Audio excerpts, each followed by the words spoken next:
আরে একটু তাড়াতাড়ি ছোট না, আরে একটু আস্তে ছোট না, আর ছুটতে পারছি না তাড়াতাড়ি করে। এই যা, কি হলো? আরে আমি তো আমার স্ট্রেটনার আর আমার হেয়ার ড্রায়ার আনতে ভুলেই গেছি। এরপর আমি আমার চুল কি করে শুকাবো, আর চুল সজাই বা করবো কি করে? দূর, ভালো লাগে না একদম। আমি পাতা ছিঁড়ে বাতাস করে দেবো, তাড়াতাড়ি শুকিয়ে যাবে। এখন চল, আর তোর বাবার হাত দুজনে মরে যাবো পুরো। এ কি, এত ছোট রুম! তুই এটা আমাকে কোথায় নিয়ে আসলি? প্রেম করার সময় মনে ছিল না আমি তোর বাবার মধ্যে তোর বড়লোক নই, আর এটা আমার বন্ধুর রুম, আমাদেরকে এখন এখানে থাকতে হবে। তোর বাবা আমাদের খুঁজছে। এইখানে এসি আছে তো, আমি কিন্তু এসি ছাড়া থাকতে পারবো না।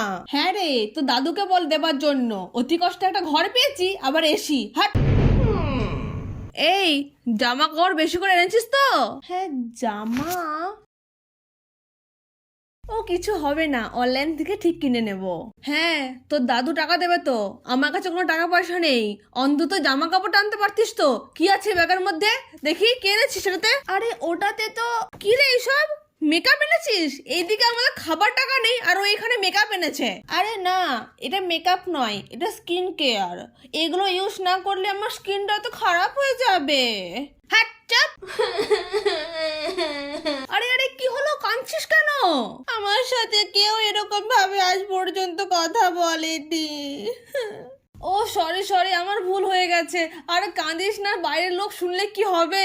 দাঁড়া, দুজনে চকলেট আনছি। হ্যাঁ তাহলে ঠিক আছে। এই জানিস তো, আমি না এখন ওর বন্ধুর বাড়িতে আছি। আমরা লুকিয়ে আছি এখন। আমার না বিরাট এক্সাইটেড লাগছে। হ্যাঁ। কিরে, কাহা কি বলছিস? তোকে তো বললাম ফোনটা সুইচ অফ করে রাখ।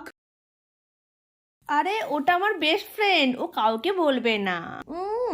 বেস্ট ফ্রেন্ড এটা বেশি করে বসটা দেয়। যা ভয় পেয়েছিলাম সেটাই হলো। আরে এটা কিসের সাউন্ড হচ্ছে? বাবা আসছে আমাদের নিতে।